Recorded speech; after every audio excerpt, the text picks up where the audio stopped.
Hi, in the previous video I talk about the Muhammad Surah, first 11 verses, and this is the second video, and starting from the verse 12. God admits those who believe and led a righteous life into gardens with flowing streams. As for those who disbelieve, they live and eat like the animals eat, then end up in the hellfire.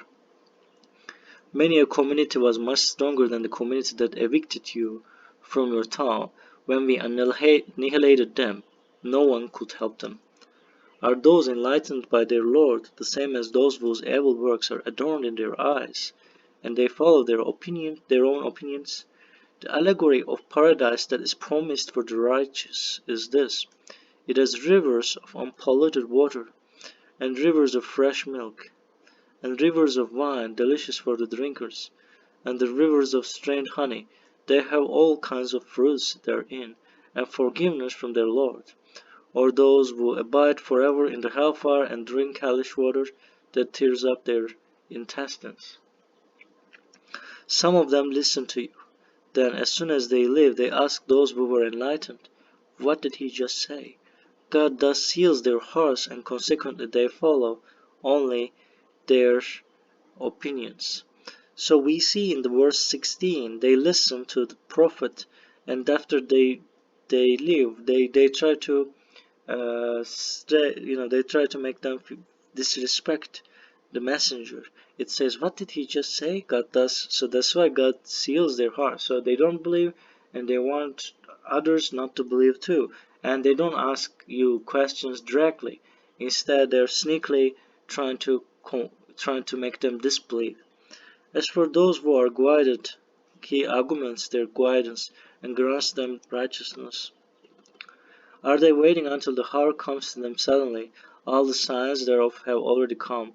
Once the hour comes to them, how will they benefit from their message? You shall know that there is no other God beside God, and ask forgiveness of your sins and the sins of all believing men and women. God is fully aware of your decision and your ultimate destiny. So it's important that in this verse, there's a detail.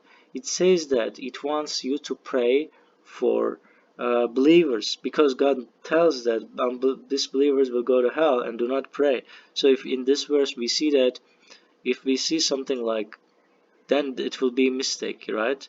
It will contradict if God wants us to say that um, ask forgiveness for disbelievers, then it's not possible, and God can do it only. Those who believed said, when will a new surah be revealed? But so this is important that this mentioned in the surah that Muhammad was mentioned, so that it is referring to the same surah, in the same surah, and that's why it's a Muhammad surah. That's why those who believe said, when will a new surah will be revealed? But when a straightforward surah was revealed, wherein fighting was mentioned, you will see those who harbor doubts in their hearts looking at you, as if that had already come to them. So, obedience and righteous utterances are expected of them. If only they showed confidence in God when mobilization was called for, it would have been better for them.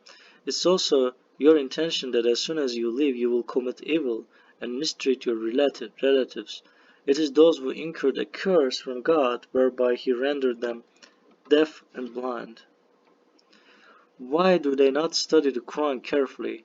Do they have locks on their minds? So, referring the Quran again. Surely those will slide back after the guidance has been manifest to them. The devil has enticed them and led them on. This is because they say to those who hate it, what God has sent down, we will obey you in certain matters.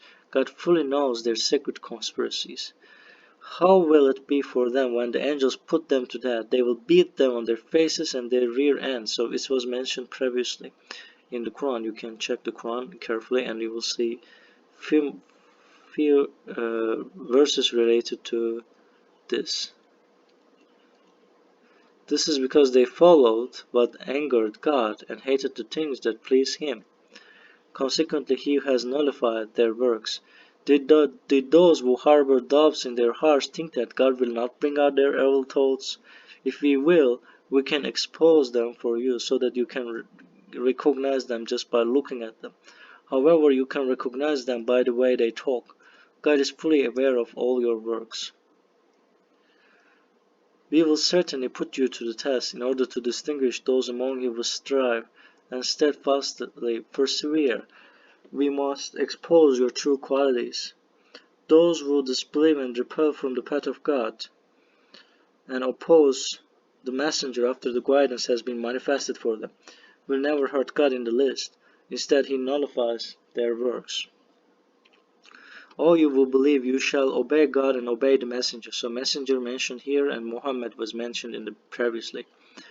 Those who disbelieve and repel from the path of God then die as disbelievers, God will never forgive them. Therefore you shall not waver and surrender in pursuit of peace, for you are guaranteed victory, and God is with you. He will never waste your efforts. This worldly life is no more than play and vanity.